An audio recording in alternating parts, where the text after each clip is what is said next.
Lower South, white settlers faced what they considered an obstacle. This area was home to the Cherokee, Creek, Choctaw, Chickasaw, and Seminole nations. Excuse me. These Indian nations, in the view of the settlers and many other white Americans, were standing in the way of progress.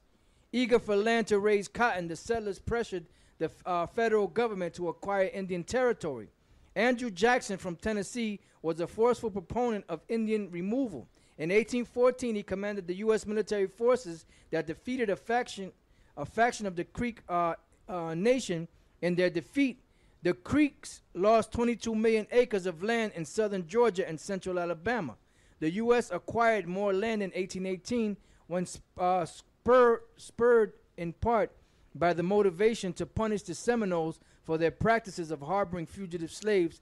Jackson's troops invaded Spanish Florida. From 1814 to 1824, Jackson was instrumental in negotiating 9 out of 11 treaties which divested the southern tribes of their eastern lands. In exchange for lands in the west, the tribes agreed to the treaties for the strategic reasons. They wanted to appease the government in the hopes of retaining some of their land, and they wanted to protect themselves from white harassment. As a result of the treaties, the United States gained control over 3/4 of Alabama and Florida, as well as parts of Georgia, Tennessee, Mississippi, Kentucky, and North Carolina. This was a period of voluntary Indian migration. However, only a small number of Creeks, Cherokee, and Choctaw actually moved to the new lands. You got something else?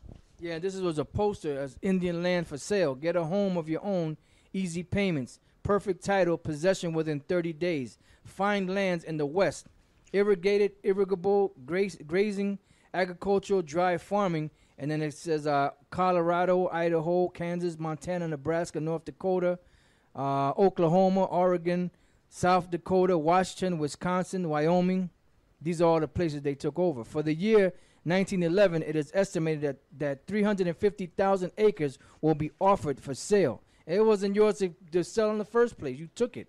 Scripture says you should not remove the ancient land. But then they'll get mad. They'll get mad at the fact that we're speaking about them. You know? That's why when you go down, you're going to go down hard, man, and you're going to go down fast. Is there more to that? All right, go ahead. It says, for information as to the character of the land, write for booklet, Indian lands for sale, to the superintendent, U.S. So they don't hide it. They'll say Indian lands. They're acknowledging to you that they're the land of the Indians, but it's for sale. But it wasn't Gad that was selling the land. It was these Edomites. They said, don't worry. You buy the land. If they give you any trouble, we'll send the troops in and we'll destroy them. And that's exactly what you did. Go ahead. It says, advertisement for the government sale of allotted Indian land. Such practices led to the drastic reduction of Indian-owned, I believe it says lands. It got cut off there. Okay, so now let's go back to Genesis where we left off. Right. Genesis chapter 49, verse 19. Gad, a troop shall overcome him. So we just read, if they had trouble in obtaining them lands, they had the North American cavalry, which was that great troop that destroyed them. All right, go ahead. It says, but he shall overcome at the last. So don't you have Gadites? They got casinos all over the place, man. Now they can lend money. They had this one Gadite on a TV commercial talking about if you need money, you can come to me and I'll lend you some money. So now, but the real way they're going to take over is on a physical level, just like Judah. Going back to Micah 5 and 7, because Micah 5 and 7 on down is talking about all the tribes. We're going to have to get physical on you, man. All right, go ahead. Genesis 49 and 19 again. Gad, a troop shall overcome him, but he shall overcome at the last. Now Deuteronomy 33 and 20. Deuteronomy 33 verse 20. And of Gad he said, blessed be he that enlargeth Gad. He dwelleth as a lion. Right, it said, blessed be he that enlarges Gad. How is Gad enlarged? Do you look at the land of America? That's a big stretch of land. That's 2,000 miles by 3,000 miles. That's a lot of land. Then you have Canada.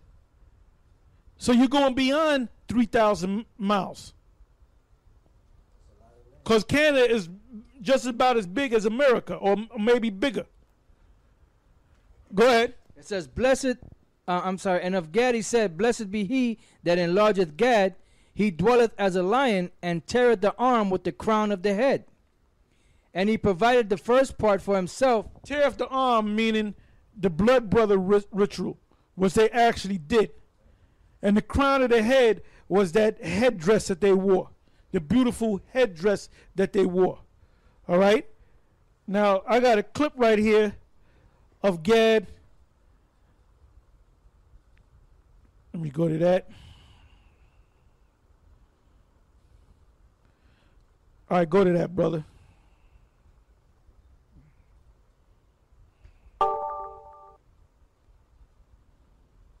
Final list, go.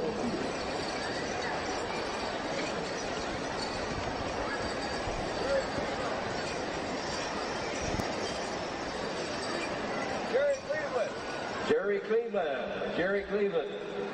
Man, that guy. His snag just would not let him go here tonight. Jerry, come this way, young man.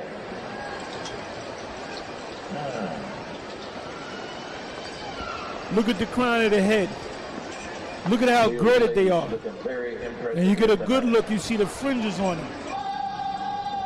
Right, the faces as lion. Look at their faces. The faces as lions, all right?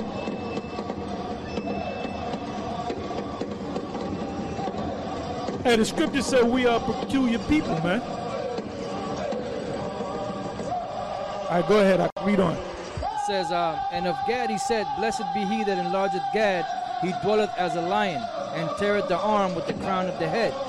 And he provided the first part for himself, because there, in a portion of the lawgiver, was he seated, and he came with the heads of the people. He executed the justice of the Lord and his judgments with Israel. Yeah, because he was a great warrior. Out of the tribes, the three tribes of Israel, which was Reuben, Gad, and Manasseh, they were the warriors. They went out to battle. They were on the front line in the battle, fighting that war.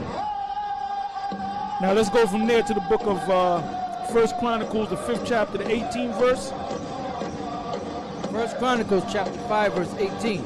The sons of Reuben and the Gadites, and half the tribe of Manasseh, of valiant men, men able to bear buckler and sword, and to shoot with bow, and skillful in war, were 440,703 that went out to the war. Now go jump to 1 Chronicles 12 and 8.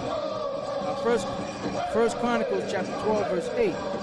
And of the Gadites, there separated themselves unto David into the whole to the wilderness men of might and men of war, fit for the battle, that could handle shield and buckler, whose faces were like the faces of lions, and were as swift as a rose upon the mountains. Right, because there's a book, I believe it's in the history of the American Indian, but there's other books where they said that Gad would run. They can run 300 miles. They can put water in their mouth, not spit it out, and run 300 miles straight.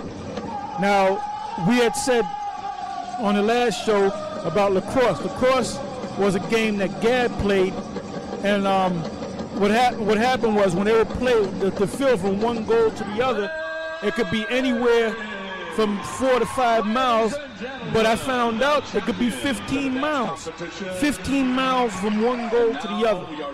And that's a lot of miles, so you had to be in tip-top shape to do that, man. Right, go ahead. Verse 37, it says, and on the other side of Jordan, of the Reubenites and the Gadites and the half-tribe of Manasseh, with all manner of instruments of war for the battle, and 120,000. That's right. So it's telling you that they're known for the, like I said, they were the warriors of Israel. They were the warriors of Israel. Ladies and gentlemen, now I want to get something else here. A round of applause, all of them, champions of Red. Okay, this right here is from a movie called Hello, Abner. Nightwing. You did right to take the Torah.